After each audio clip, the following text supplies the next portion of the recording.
آج 28 اکتوبر کی صبح ہے اور ہم غزوہ ہند کے وار روم سے آپ کے پاس ایک دفعہ پاکستان اور سیکیورٹی کے حوالے سے اپنے تجزیے کو لے کر آئے ہیں۔ یہ کر لو پہلے کہ پاکستان ریٹیلیٹ کرے گا، پاکستان بدلہ لے گا، پاکستان ان کو روکے گا، پاکستان ان کے اڈوں کو جا کے تباہ کرے گا، اور کرنا بھی چاہیے، اور اگر وہ کرے گا تو جنگ ہوگا، بالکل جنگ ہوگا، اس لیے اور کوئی طریقہ رہا نہیں ہے۔ اب ہمارا 3 محاذ ہمارے کھل چکے ہیں۔ انڈیا کے محاذ کو یہ نہ کہیں کہ کھلنے والا ہے، کھل چکا، وہ فلی ڈپلائیڈ ہے، کسی بھی وقت داخل ہو جائیں گے۔ ہماری قوم تیار نہیں۔ ناظرین، سیز فائر کی آڑ میں نمک حرام افغان حکومت اور بھارت نے مل کر ایمبولینسز کی آڑ کے اندر، ایمبولینسز کی ڈیلیوری کی آڑ میں جہازوں کے اندر کس قسم کے ہتھیار افغانستان پہنچا دیے ہیں۔ بگرام ایئر بیس پر بھارتی فوج اتر چکی ہے۔ لیکن جب رشیا نے آپ کو مارنا شروع کیا تو آپ بھاگ کے پاکستان آ گئے اور پاکستان نے آپ کو گلے لگا لیا۔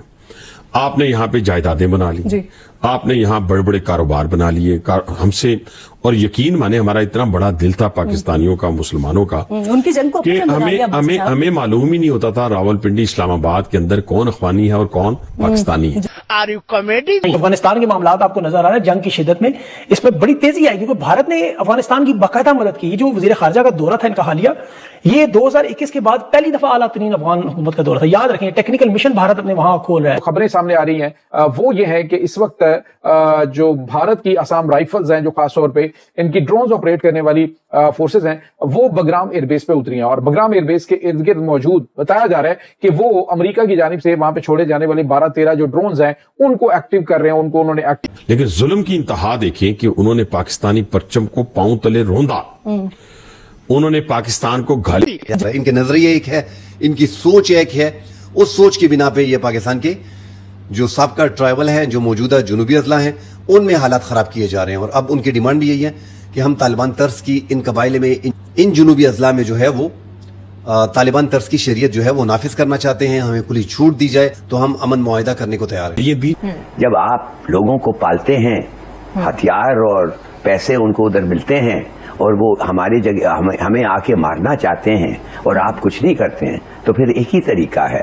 ان کو ہم کریں گے، اور جب ہم کریں گے تو لہٰذا اٹ مینز وار، اور وہ جنگ ہوگا۔ لیکن جب رشیا نے آپ کو مارنا شروع کیا تو آپ بھاگ کے پاکستان آ گئے اور پاکستان نے آپ کو گلے لگا لیا۔ آپ نے یہاں پہ جائیدادیں بنا لی، آپ نے یہاں بڑے بڑے کاروبار بنا لیے ہم سے، اور یقین مانے ہمارا اتنا بڑا دل تھا پاکستانیوں کا، مسلمانوں کا، ان کی جنگ کو کہ ہمیں معلوم ہی نہیں ہوتا تھا راول پنڈی اسلام آباد کے اندر کون افغانی ہے اور کون پاکستانی ہے، اس حد تک۔ لیکن ظلم کی انتہا دیکھیں کہ انہوں نے پاکستانی پرچم کو پاؤں تلے روندا، انہوں نے پاکستان کو گھالی۔ کہ پاکستان ریٹیلیٹ کرے گا، پاکستان بدلہ لے گا، پاکستان ان کو روکے گا، پاکستان ان کے اڈوں کو جا کے تباہ کرے گا، ان کے سینکچوریز کو ختم کرے گا، اور کرنا بھی چاہیے، اور اگر وہ کرے گا تو جنگ ہوگا، بالکل جنگ ہوگا، اس لیے اور کوئی طریقہ رہا نہیں ہے۔ جب آپ لوگوں کو پالتے ہیں، ہتھیار اور پیسے ان کو ادھر ملتے ہیں، اور وہ ہماری جگہ ہمیں آ کے مارنا چاہتے ہیں، اور آپ کچھ نہیں کرتے ہیں، تو پھر ایک ہی طریقہ ہے، ان کو ہم کریں گے، اور جب ہم کریں گے تو لہٰذا اٹ مینز وار، اور وہ جنگ ہوگا۔ دیکھیے پاکستان اور چاہتا ہے، پاکستان یہ صرف نہیں کہ پاکستان 3 چیزیں چاہتا ہے بیسکلی: روکو ان کو کراسنگ، ڈسمینٹل کرو ان کے بیسز، اریسٹ کرو اور ایکسپیل دا TTA۔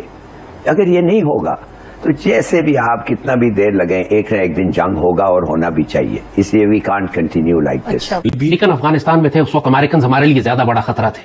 تو اس وقت لازمی تو ہم نے افغان طالبان کی حمایت کرنی تھی، کیونکہ افغان طالبان اس وقت پاکستان کے خلاف کچھ بھی نہیں کر رہے تھے، اور یہی ہمیں امید تھی کہ اقتدار میں آنے کے بعد یہ ملا عمر والی پالیسیز اختیار کریں گے۔ لیکن ہم نے غلطیاں کی، ہم نے ان کو انگیج نہیں کیا۔ بھارت گیا، بھارت نے وہ جگہ ویکیوم وہ بھر لیا، کہ جیو پالیٹکس میں کوئی جگہ خالی تو نہیں رہتی، آپ انگیج نہیں کریں گے دشمن کر لے گا، دشمن نے کر لیا ان کو کرائے پہ، وہ دشمن انڈیا خرید کے لے گیا، ڈوول نے زیادہ ریٹ لگا دیے، وہ جو پہلے برٹش امپائر ان کے بادشاہ کو ریٹ لگاتی تھی، اب ڈوول نے ریٹ لگا دیا ان کا۔ تو ابھی جو پاکستان کے خلاف انہوں نے بھارت سے پیسے لے کر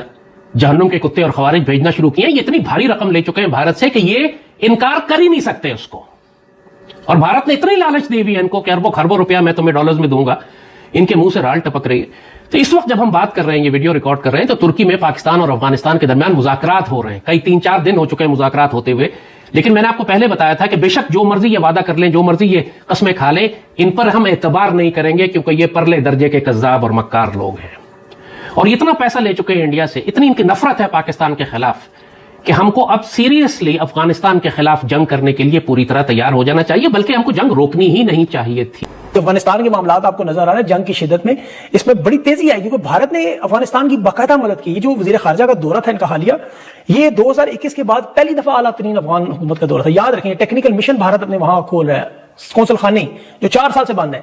ماضی میں جس طرح جیو پولیٹیکل سچویشن میں یہ انہیں انتہا پسند گروپ کہتے رہے، آج ان کے تعلقات اس لیول پہ پہنچ چکے ہیں کیونکہ مفاد اکٹھے ہو چکے ہیں۔ آپ اندازہ کریں کہ افغان وزیر خارجہ یہ جو دورہ ہوا ہے، باقاعدہ سلامتی کونسل سے اقوام متحدہ سے اجازت لی گئی، خصوصی رعایت سے اجازت دی گئی، ان پہ سفری پابندی تھی، اور بھارت وہی کام کر رہا ہے جو 2001 میں انہوں نے اس وقت شمالی اتحاد کے ساتھ کیا تھا، اشرف غنی کی حکومت بنائی تھی بعد میں،